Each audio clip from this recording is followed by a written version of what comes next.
pesantren Tebu Irang mencetak santri sejati, berilmu, berbudi pekerti, rela berkorban untuk Ilahi. Assalamualaikum warahmatullahi wabarakatuh. Bagaimana anak-anak? Sehat semua? Semoga demikian kita semua. Dan sampai hari ini alhamdulillah saya sendiri masih diberikan anugerah berupa kesehatan, sehat fisik, sehat jasmani, dan sehat rohani. Alhamdulillah sampai hari ini setelah 1 bulan penuh kita mesti berhadapan dan berjibaku dengan wabah COVID-19, kita masih diberikan kekuatan fisik oleh Allah SWT, dan semoga kalian semua demikian. Dan semoga dalam 1 bulan penuh ini kalian sudah mengalami karantina, walaupun tidak langsung, walaupun tidak sesungguhnya. Yang terang kita semua harus mengkarantina diri, berdiam diri di rumah, dan semoga kita semua masih diberikan kesabaran oleh Allah untuk bisa menghadapi COVID ini dengan lapang dada, tanpa mesti kecewa, karena kenyataannya kita semua saat ini sedang menghadapi wabah itu. Dan wabah ini tidak cuma di Tebu Ireng saja, tidak cuma di Indonesia saja, akan tapi seluruh dunia mengalami hal yang sama, sehingga tidak pada tempatnya kalau kita misalnya kecewa dengan keadaan ini, karena sesungguhnya sehat dan sakit itu Allah yang menciptakan, dan atas segala macam sikap kita kepada alam ini itu akan mencerminkan sikap kita juga kepada Allah SWT. Artinya kalau kita rela dengan apa yang ditakdirkan oleh Allah kepada kita, maka Allah juga rela. Dan manakala kita menyesal, maka Allah pun menyesal. Dan penyesalan kita terhadap takdir yang kita terima itu artinya sama saja kita menyesal kepada Allah SWT.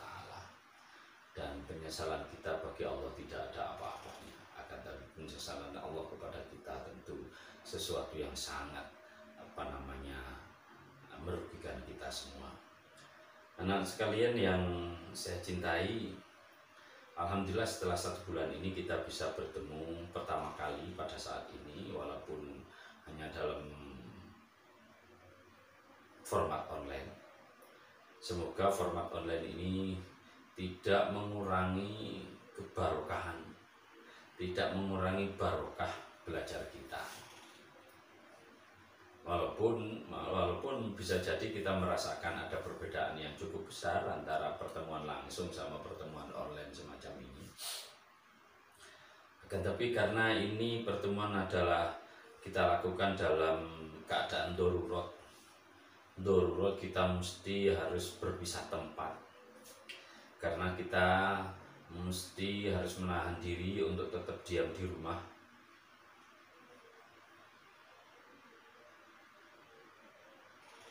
Kalau para profesional sekarang ini sedang rame-rame work at home,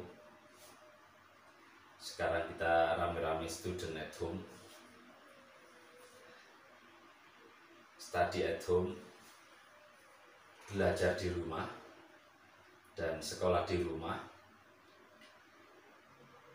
Meski di rumah, semoga tidak mengurangi berkah, karena walaupun tidak langsung kita masih bisa melihat dan menyaksikan, juga masih bisa mendengar dengan baik. Baiklah anak-anak, kita mulai pelajaran pertama masa COVID-19 ini. untuk kelas 11 Madrasah Aliyah Tebuireng ini, pada mata pelajaran usul fikih kita mulai dengan membahas tentang perintah, yaitu topik pertama dalam kitab usul fikih As-Sulam karya Syekh Abdul Hamid Hakim ini. Kita membahas di halaman 12. Coba kalian buka halaman 12, kita memberi makna bersama-sama. Bismillahirrahmanirrahim. Qala al-mu'allifu rahimahullahu ta'ala wa nafa'ana bihi wa bi'ulumihi wa amatana bi asrarihi wa ata alaina barakati bitaraini amin ya rabbal alamin. Bismillahirrahmanirrahim. Al-faslu salisu mabahisu fi usulil fikhi. Al-faslu salisu taifasal ketiga iku mabahisu piro-piro pembahasan fi usulil fikhi ing dalam usul fikih. Wa tata'allaqu lan berhubungan bi usulil fikhi kelawan usul fikih apa mabahisu piro-piro pembahasan. Al mabahasul awwalu tai pembahasan kang pertama fil amri ing dalam perintah. Al-amru te perintah iku tolabul fi'li, permintaan berbuat, minal a'la saking atasan, ilal adna maring bawahan. Wa fihi lan iku ing dalem al-amru qawaidu te pira-pira kaidah. Jadi perintah itu adalah permintaan berbuat yang berasal dari atasan kepada bawahan. Itu perintah. Amrun.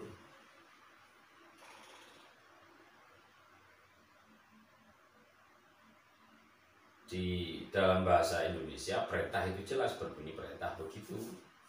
Dan kalau itu ungkapan dalam pengucapan perintah itu dalam bahasa Indonesia, dalam gaya bahasa Indonesia tinggal kata dasar kemudian diberi imbuhan lah, maka jadilah perintah.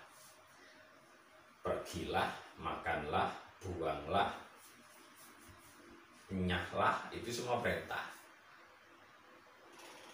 Ditambahlah, karena memang gaya bahasa Indonesia seperti itu. Karena apa? Karena bahasa Indonesia tidak mengenal perubahan kata. Tentu berbeda dengan perintah di dalam bahasa Arab. Bahasa Arab itu satu kata bisa berubah menjadi sekitar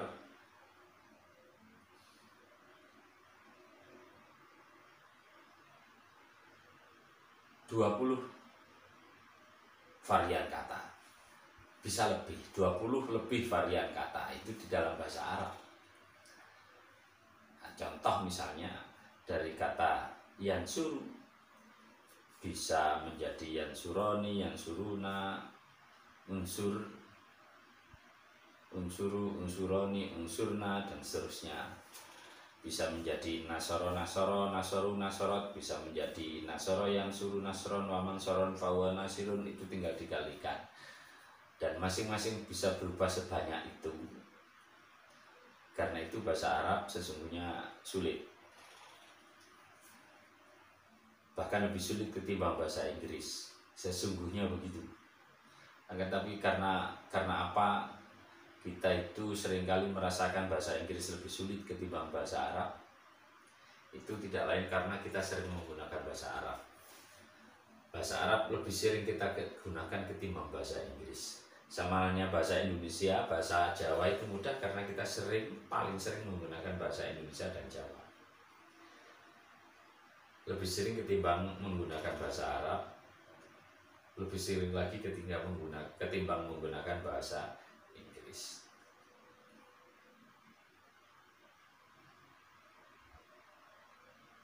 Kenapa bahasa Arab terasa lebih mudah ketimbang bahasa Inggris? Lebih seringnya kapan? Setidaknya kita setiap hari membaca Al-Quran berbahasa Arab. Setiap hari sholat 5 kali semuanya berbahasa Arab, tidak satupun sholat berbahasa Inggris. Karena itu latihan bahasa Arabnya kita lebih sering ketimbang latihan bahasa Inggris. Karena itu bahasa Arab lebih mudah walaupun sesungguhnya lebih sulit. Oke, kita lanjut. Bismillahirrahmanirrahim. Wa fihi qawaidu. Al qaidatul ula utawi kaidah kang kawitan, al aslu utawi perintah fil amri. Al aslu utawi kang asal fil amri ing dalam perintah iku lil wujubi, berarti wajib. Jadi pada prinsipnya perintah itu wajib. Artinya wajib dilaksanakan. Wajib itu apa? Wajib itu artinya sesuatu yang mana kalau dilaksanakan ada reward, kalau tidak dilaksanakan ada punishment. Kalau dilaksanakan ada penghargaan, kalau tidak dilaksanakan ada hukuman. Itu wajib. Nah, perintah itu pada prinsipnya wajib. Prinsipnya demikian. Sehingga kalau kita mendapat perintah di dalam Al-Quran, perintah di dalam hadis, itu artinya sesuatu yang wajib kita laksanakan. Ada aqimus sholata, itu berarti laksanakanlah sholat. Itu artinya sholat itu diperintahkan, berarti sholat wajib dilaksanakan. Yang mana artinya kalau sholat itu kita tidak laksanakan, maka kita dapat siksaan. Setidaknya kita dapat cobaan di dunia. Kalau kita laksanakan, kita dapat pahala. Minimal dapat kemudahan juga di dunia. Itu wajib.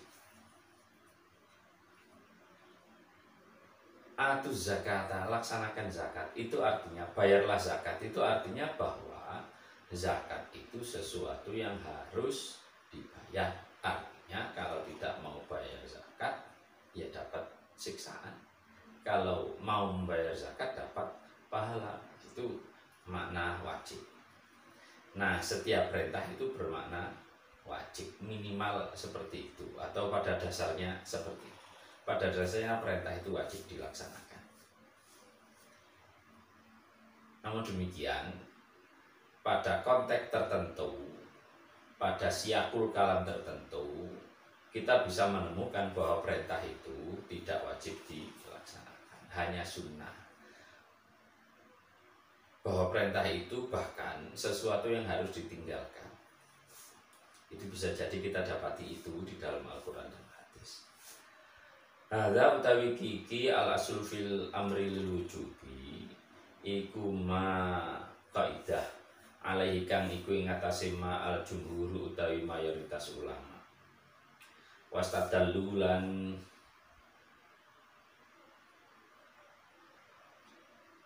ngalap dalil sapa jumhur bidalilil akli kelawan dalil akal wan nakli lan dalil nakli. Bidalilil akli kelawan dalil rasional, dalil logik, wan nakli lan dalil nakli, dalil Al-Quran dan hadis. Amal aklu anapun utawi dalil akli, fa inna mongko sak temene kita iku naklamu ngerti sapa kita min ahli lughati saking ahli bahasa. Qabla wurudi syar'i sadurunge tumekani syariat. Apa annahum sak temene ahlul lughah iku atlaqu ngucapaken sapa ahlul lughah ala dzammi abdine ngatasi tercelanya hamba lam yamtasil kang ora melaksanakan sapa abdin amro sayyidihi ing perintahe juragane abdin. Wa annahum lan sak temene ahli lughah iku yasifunahu ngarani ahli lughah ing abdin bil isyani kelawan durhaka. Jadi menurut ahli bahasa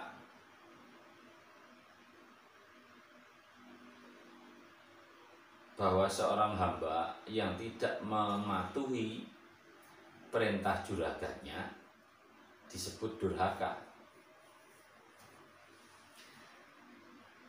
Budak yang tidak mematuhi perintah juragannya itu artinya durhaka. Pengertian demikian bersumber dari ahli bahasa yang mereka bisa memahami itu tanpa perlu memahami hukum syariat. Karena memang secara bahasa demikian, secara budaya demikian. budak yang tidak mematuhi perintah juragannya disebut durhaka. Wala yudzamu lan ora tercela, wa yusafu lan ora diarani bil isyani kelawan durhaka sapa ilaman kecuali wong kana kang ana man iku tarikan ninggal liwajibin maring kewajiban alaihi ing atase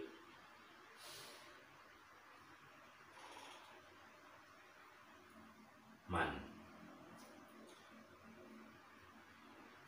Jadi yang disebut durhaka itu orang yang meninggalkan kewajiban. Yang tidak meninggalkan kewajiban itu tidak disebut durhaka, disebut orang yang patuh terhadap perintah. Wa amal mangkulu lan ana penutawi dalil nakli faqauluhu mongko iku dawuh Allah azza wa luhur Allah jallalan wa hakum Allah. Bismillahirrahmanirrahim.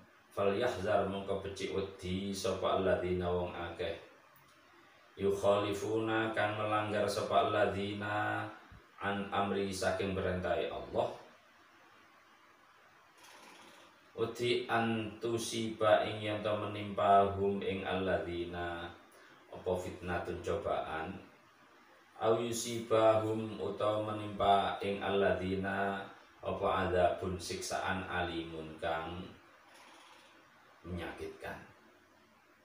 Surah An-Nur ayat 63. Li'annahu krono satunne Allah azza wa jalla iku rattaba memberi akibat sapa Allah ala tarki muqtada amrihi ing atase ninggalaken kehendake perintahe Allah, memberikan akibat isobatal fitnati ing menimpai fitnah fit dunia ing dalam dunya awil adabi utawa siksaan al alimi kang pedih fil akhirati ing dalam akhirat. Jadi ayat ini tadi jelas bahwa yang disebut wajib itu adalah manakala seseorang meninggalkan kewajiban maka dapat hukuman, itu wajib. Padahal perintah itu hukumnya wajib, artinya perintah itu sesuatu yang tidak boleh ditinggalkan, atau dengan kata lain perintah itu sesuatu yang harus dilaksanakan, yang kalau tidak dilaksanakan akan berakibat pada adanya cobaan dalam kehidupan di dunia ataupun ada siksaan dalam kehidupan di akhirat. Demikian prinsipnya, wajib itu demikian, prinsipnya adalah harus dilaksanakan, dan prinsipnya perintah itu adalah wajib. Maka perintah itu pada prinsipnya sesuatu yang harus dilaksanakan dan tidak boleh ditinggalkan. Demikian saya kira sementara anak-anak, semoga bisa kalian serap dengan baik, dan agar serapan dan pemahaman kita terhadap pelajaran pertama COVID-19 ini bermakna bagi kita semua. Mari kita berdoa bersama-sama doa yang terkenal. Rabbi fa'na bi barakatihim wa dinal husna bi hurmatihim wa